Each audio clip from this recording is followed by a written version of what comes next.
And thank you, Taylor, so much for coming out and letting me talk about STEPS with horses today.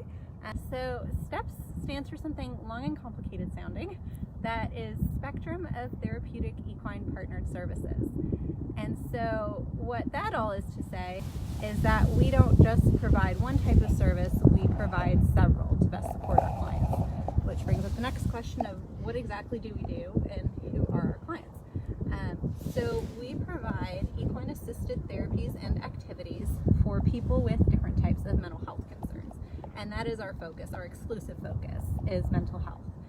So we work primarily with military veterans and service members, their family members, and at-risk youth, and then others in the community as well that are needing mental health care. We are licensed professional counselors. We also train graduate level interns who are wanting to get into this field to provide equine assisted counseling and psychotherapy. And so what is that? Well, I'm going to talk a little bit about the terminology in the field that we have, and then how to understand the differences between what's out there. So the best way to understand this field is there's two main services. One are equine assisted therapies, one are equine assisted activities. And their goals, while similar, the focus can be opposite depending on what type of service you're looking for. So generally for the therapies, you're looking to achieve specific clinical medical change. And so for us, that's psychological change. We primarily serve people with post-traumatic stress, trauma, abuse, anxiety, depression, child behavior problems, attention problems, and other types of mental health concerns. And we accomplish that by holding our counseling and psychotherapy sessions primarily out here among the herd, rather than in an office-based setting. And so through that process, we can address those goals, and I'll talk a little bit more about that in a minute. On the other side of the coin, you've got those equine assisted activities. And those services are primarily recreational in nature, where they're geared towards people with different types of disabilities, challenges, and special needs to provide them with an enjoyable recreational activity, primarily horseback riding. That's the one you see most often, therapeutic horseback riding, by instructors who are specially trained and most of the time certified to provide riding lessons by being able to make accommodations and adaptations for people who have special needs or challenges. For our youngest kids, I'm talking in the 3 to 9 years old range, we do a variation of play therapy called Equine Partner Play Therapy, where our littlest clients come out and we have a play area set up for them with a wide range of toys that you would find in an office-based setting. And then we have 2 miniature equines that join us, or the children have the opportunity to play with the toys, to play with the horse or the donkey, or to play with both together. And what we've seen for a lot of these kids is just the presence of the animal can be very comforting and very soothing to them. It can make them feel more motivated to come to their sessions, because a lot of times, you know, there's a stigma around therapy, and for kids, it's not just a stigma, but it can be really scary. So the animal being there is very motivating and comforting for them. But the other thing that the animal can do is the animal can help them learn a wide variety of skills, can help them learn impulse control, can help them learn confidence by the different things they choose to do with the animal and the ways they interact with the animal. So for example, if I have a child who's really struggling with impulse control, they may initially, when they see their horse, try to go running up to the horse.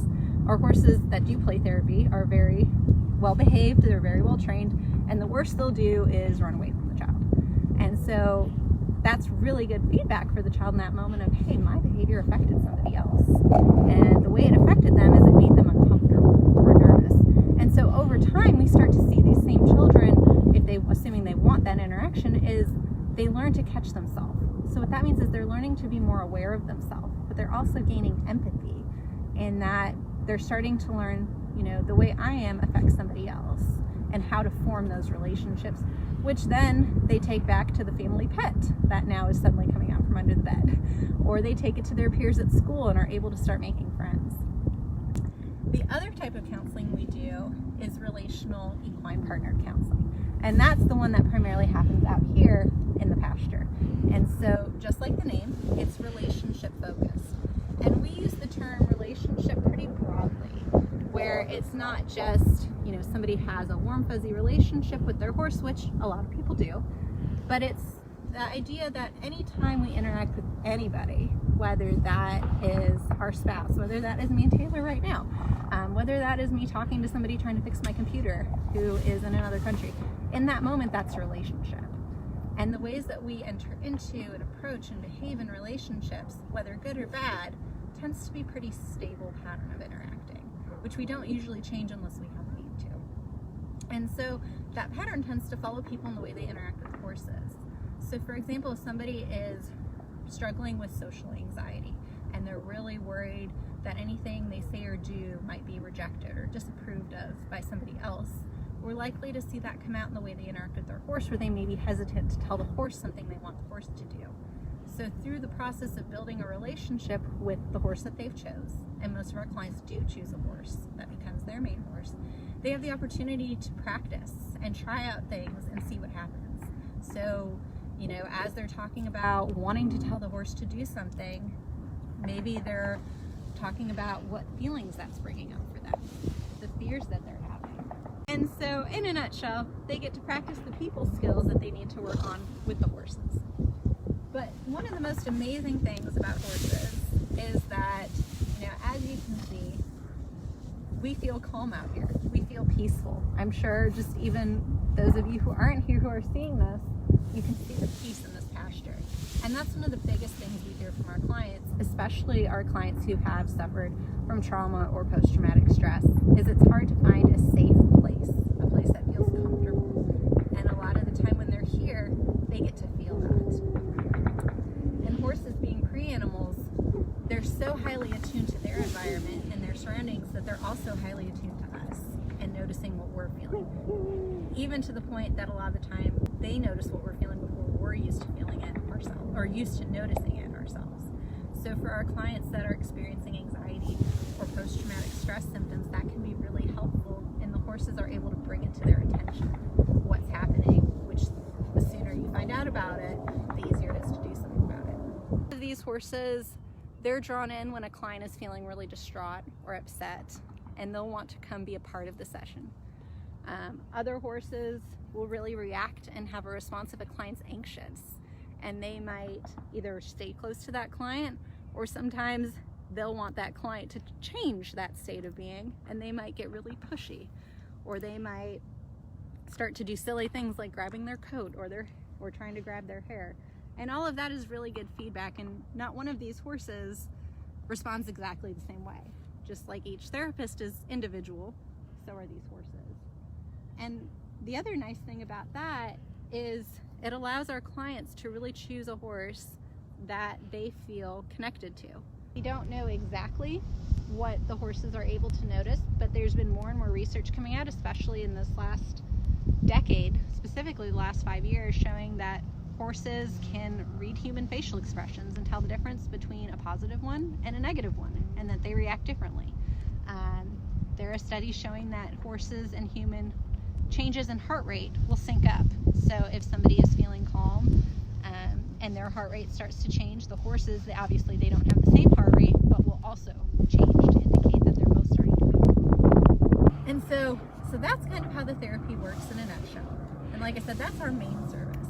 But in addition to that, we noticed that when our clients were getting ready to end therapy, to terminate therapy, a lot of them didn't want to stop coming, even if they'd met their treatment goals and didn't technically need therapy anymore. That's because they didn't want to lose the connection with all of these beautiful animals. And so what we decided to do was we decided to launch our post-counseling services, which are equine assisted activities. And so that's when the focus shifts from meeting clinical goals to then providing that recreational supportive environment where the client can continue their connection with horses, even if a traditional riding barn may not be the best fit for what they're needing. Our instructors are able to, specially trained, to be able to make accommodations and have an understanding of what it's like for somebody who might be experiencing post-traumatic stress symptoms or anxiety or depression, to be able to teach to that and to teach to what they're needing. Our services are in very, very high demand. Our waiting list tends to hover around 50 people. Right now, at this time of the year, we're up to almost 70. And some of that is scheduling. We tend to stay full and stay busy. But some of it is our clients have trouble accessing our services for financial limitations. And so we apply for grants, we get donations, we have some active grants for military right now, but the majority of the time the funds that we have aren't enough to serve the demand.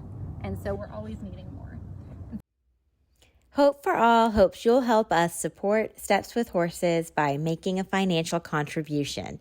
$125 will cover the cost of one counseling session for a veteran, or you can sponsor a horse by joining the Carrot Club for as little as $10 a month. You can get more information on their website, stepswithhorses.org.